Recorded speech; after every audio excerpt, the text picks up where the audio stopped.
They say the worst kind of fear is the one you can't explain, the kind that creeps in slowly, making you doubt your own senses. For Richard Ellis, a 47-year-old insurance agent from Chicago, that fear came unexpectedly on a business trip he almost cancelled. It was supposed to be a quick overnight stay at a small, family-owned motel off Highway 14. Nothing fancy, just a place to sleep and head back the next morning.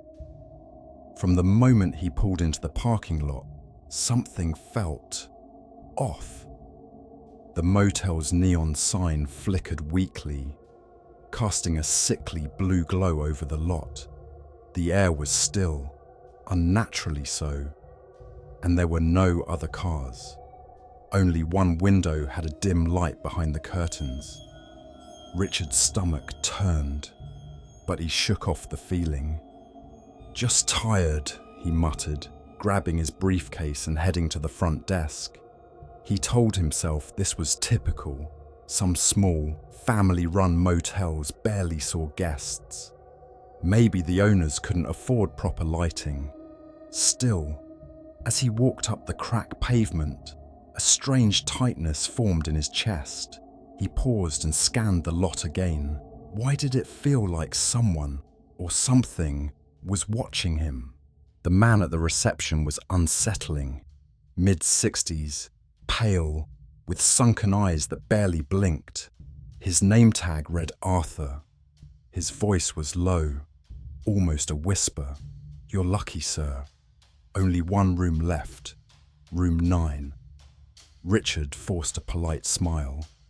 "Busy night," he joked, glancing around at the empty lot. Arthur's lips curled into a grin that didn't reach his eyes. "Not exactly, but room 9, special room. You'll sleep well." That should have been the moment Richard walked away, but exhaustion got the better of him. He took the key, a real key, not a card, and made his way down the dim corridor. The air smelled of mildew and something metallic.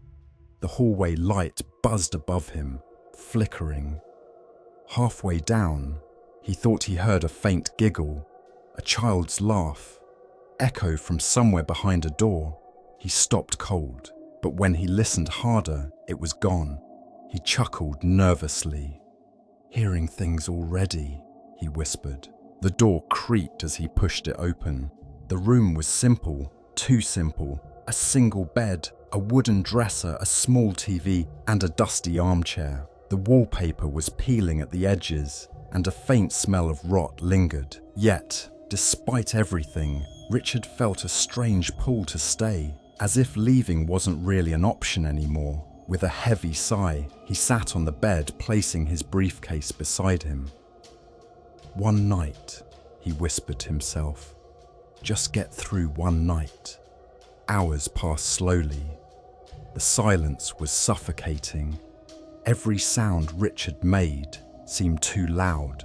The creak of the bed, the rustle of his clothes. He turned on the TV, but all he got was static. Frustrated, he turned it off and lay back, staring at the cracked ceiling. He couldn't shake the feeling that the room was breathing around him. Around midnight, he heard it.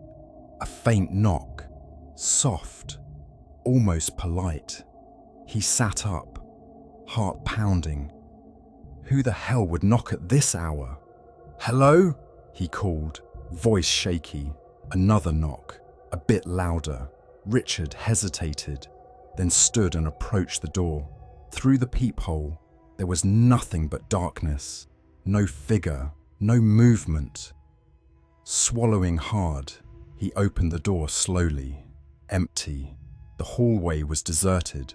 A cold draft passed through him as he closed the door, shivering. "Just my imagination," he muttered, climbing back into bed. But the moment he lay down, the knocking returned. This time, it came from inside the room. Richard froze. The sound was unmistakable. A knock coming from the closet. The old wooden door trembled slightly with each knock. "No," he whispered, shaking his head. "No, no." Gathering his courage, he grabbed his phone and turned on the flashlight. Slowly, he approached the closet. The knocking stopped. He hesitated for a moment before yanking the door open. Empty. The closet was bare, except for a dusty coat hanger swaying slightly. Richard's hands trembled as he shut the door and backed away. "I'm leaving," he decided, grabbing his briefcase. Then he heard it, a faint whisper. "Stay." When he opened the room door, the hallway had changed. It was no longer the narrow corridor leading to the lobby. Instead, it stretched endlessly, with doors on either side. All of them numbered 9. Richard's breath caught in his throat. He slammed the door shut and staggered back. Panic set in.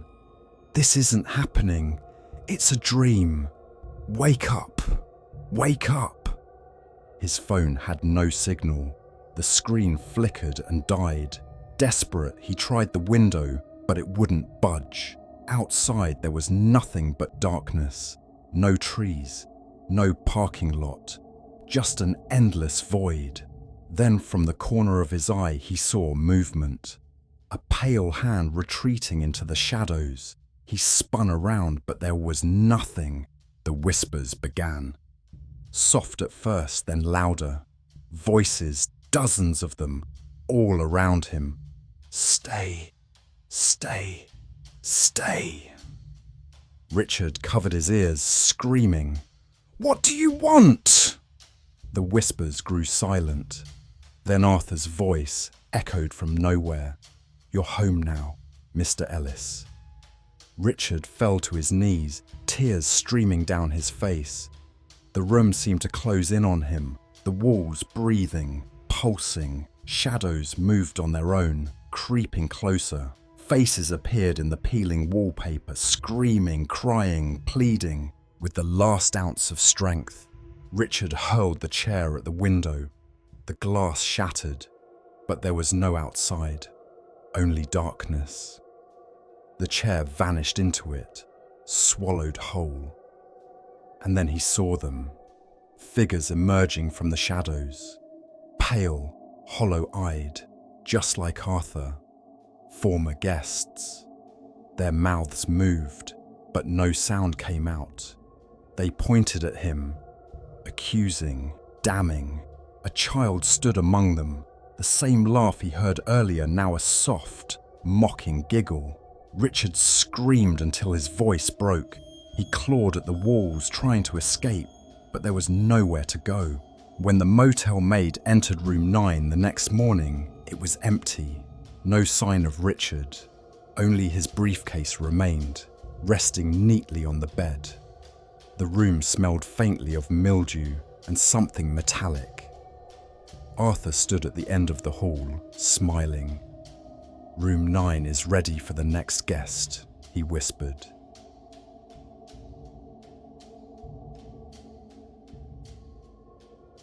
If someone had told David Simmons that a simple favor would become the most harrowing experience of his life, he might have laughed. It was supposed to be a quick job, just helping an old acquaintance inspect a forgotten basement beneath an abandoned building. The favor came from Daniel, a man David barely knew from their younger days, but there was something urgent, almost desperate in Daniel's voice when he called. The building sat at the edge of the industrial district, a ghost from another era, its bricks crumbling, windows shattered, and rusted metal beams protruding like bones. "Just a quick check, that's all," Daniel assured him. "There's something down there. I just need help finding it." Against his better judgment, David agreed. It was a Saturday. His wife was away visiting her sister, and he had nothing but time. He couldn't have known that time would soon turn into his greatest enemy. The air inside was heavy, damp, and smelled of decay. Their flashlights pierced the darkness, casting long, trembling shadows across the graffiti-stained walls. Daniel led the way, his steps quick, eager, while David's grew hesitant. "Here," Daniel whispered, pointing at a metal hatch partially hidden beneath a collapsed wooden beam. With a grunt, they pushed the debris aside. The hatch creaked open, revealing a rusted iron ladder descending into blackness. David's instincts screamed to stop, but pride kept him silent. One after another they climbed down, their feet echoing against cold metal rungs. The moment his boots touched the ground, David felt it, an oppressive weight settling over him. The air was thicker, colder. It was more than a basement. It was a vault, one meant to keep something inside. The space below was far larger than David expected. Brick walls stretched into the dark, the floor littered with old crates, tools, and something else. Bones, scattered, broken, human and animal alike. Daniel's voice trembled as he spoke. "I heard stories about this place. During the war, they used it. For what? No one really knows." A shiver crawled up David's spine. "Then why the hell are we here, Daniel?" he snapped. But Daniel only shook his head, staring into the dark. "I need to know." Before David could argue, the ladder rattled. The hatch slammed shut above them with a deafening clang. David's head snapped up. "Daniel, did you see that?" Panic crept into his voice. Daniel cursed, scrambling toward the ladder. They both climbed, pushing, pounding at the hatch. It wouldn't budge. It was as if the building itself had decided they weren't leaving. "Calm down." Daniel's voice cracked. "It probably just slipped shut. We'll figure it out." But David wasn't listening. His mind raced. His chest tightened. Trapped underground. The air already felt thinner. They searched, their flashlight beams slicing through the dark. Another door appeared, half rotted and leaning. It led to a tunnel, narrow and suffocating. "There has to be another way out," Daniel muttered. They entered the tunnel, each step sending echoes that made David flinch. The passage twisted unnaturally, every turn looking the same. Time lost meaning. Hours, minutes, neither knew. Then came the noise, a soft scrape, like nails dragging across stone. David froze. "Tell me you heard that." Daniel nodded, his face pale. "Keep moving," he whispered. But even he no longer believed his own words. Their breath grew ragged, their nerves fraying. The tunnel opened into another chamber, this one stranger. Old furniture, a table, chairs, a cracked mirror leaning against the wall. Someone had lived here, recently. David felt eyes on him, but when he turned, there was nothing but shadow. "Daniel, we need to get the hell out. Now." Daniel was staring at the mirror. "It moved," he whispered. "I swear to God, it moved." David grabbed him, shaking hard. "Snap out of it." Suddenly, a loud metallic screech echoed behind them. Both spun around, flashlights trembling. A shape, tall, gaunt, human yet wrong, stood at the tunnel's mouth. David's scream caught in his throat. The figure smiled impossibly wide before vanishing into the dark. Panic took over. They ran, tripping, gasping, smashing into walls as the tunnels seemed to stretch and twist. Every path led them back to the chamber. The mirror now reflected not their faces, but the grinning figure, waving. "It's playing with us," David gasped. "This isn't just a basement, it's a goddamn trap." Daniel sobbed, falling to his knees. "I brought us here. I didn't know. I didn't." David pulled him up. "We're not dying here." But even as he said it, he didn't believe it. The air was suffocating, the walls bleeding moisture. Then they saw it, an old metal door, barely visible. They sprinted. With every ounce of strength, they pushed the door open. Beyond it, fresh air. A staircase leading up. Salvation. They stumbled, clawing their way upward. Behind them, laughter echoed, low and guttural. Bursting through another hatch, they found themselves outside. Night had fallen. The building loomed behind them, silent and empty. Daniel collapsed, sobbing. David stared at the sky, gulping air like a drowning man. They didn't speak as they left. There was nothing to say. Whatever was in that basement, it let them go, or maybe it was still watching.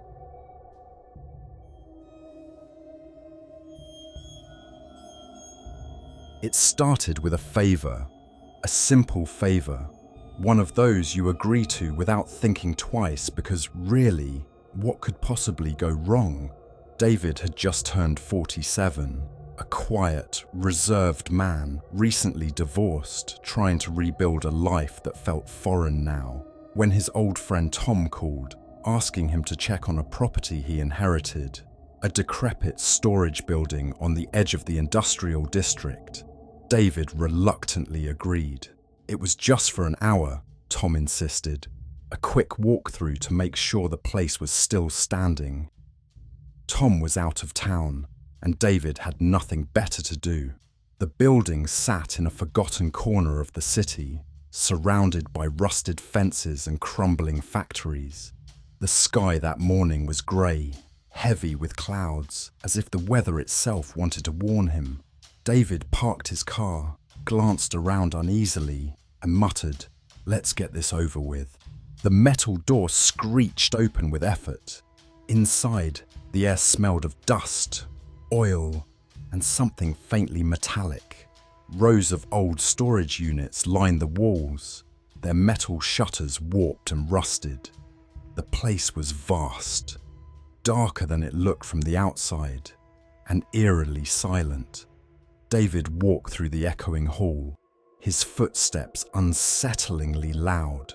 He checked the first few units, finding nothing but broken furniture, rotting wood, and forgotten debris.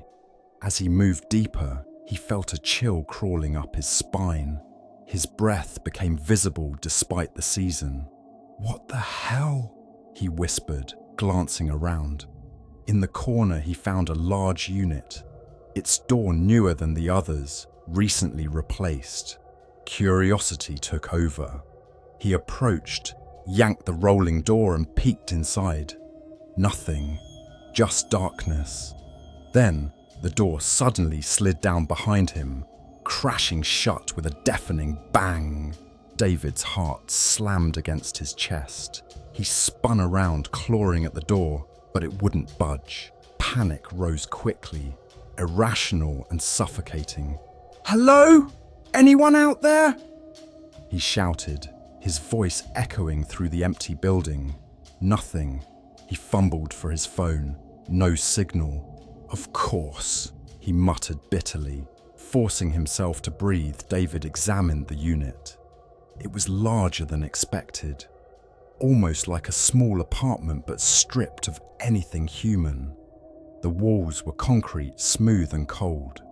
The floor was bare except for old stains David didn't want to guess about. He paced the confined space, muttering curses. "Stay calm. Stay calm." Hours passed, or what felt like hours. The darkness played tricks on his mind. His throat dry, stomach twisting. He banged on the door until his fists hurt, screamed until his voice cracked. Time became meaningless. There was no light, no sound, nothing but his own breathing and the maddening silence. Then came the scratching, faint at first, barely audible. David froze, listening. A scraping sound against the concrete, slow and deliberate. He pressed his ear to the wall. Nothing. He turned. And there it was again, this time on the opposite side. "Who's there?" he yelled, voice trembling. No answer. Only that horrible, slow scrape, like nails dragged against stone.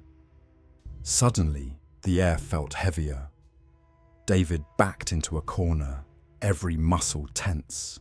"Tom," he whispered to himself. "Why the hell did you send me here?" Sleep came in short, panicked bursts. Each time he drifted off, he awoke with a gasp, heart pounding. The scratching never stopped. It moved around, sometimes above him, sometimes below. David's mind raced. Maybe there was someone, or something, trapped like him. "Hello?" He tried again, voice hoarse. "Talk to me."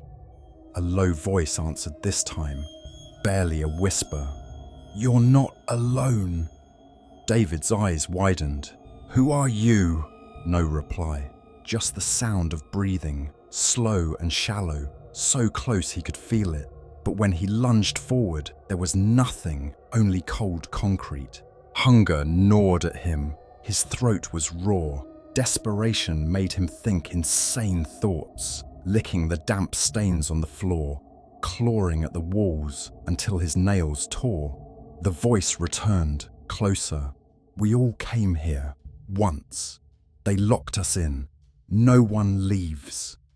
David screamed until his voice broke. He pounded the door, the walls, anything.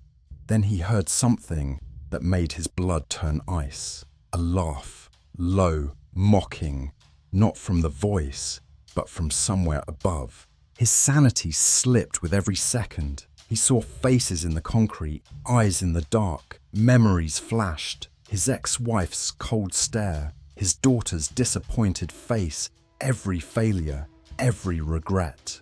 The voice whispered, "They're waiting for you."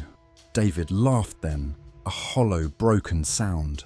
"Fine, let them come." A final scrape echoed, then the door opened. Blinding light flooded in. David shielded his eyes, heart racing. A silhouette appeared. "David!" It was Tom. You came back," David stammered. Tom's face was pale. "I've been looking for you for days. You didn't answer." David stumbled out, collapsing. The sunlight felt alien, burning his skin. Tom helped him up, staring at him with wide eyes. "You look... Jesus, David, what happened in there?" David shook his head. "There's someone else, still inside." Tom's face twisted. "David, that place was empty. You were the only one there." Authorities came. They searched. No signs of anyone else. No voice. No scratches. Just David's fading sanity and the undeniable marks of something or someone hearing him all along. Weeks later, David would wake up screaming. The whispers hadn't stopped, and sometimes in the dead of night he swore he could still hear that scrape.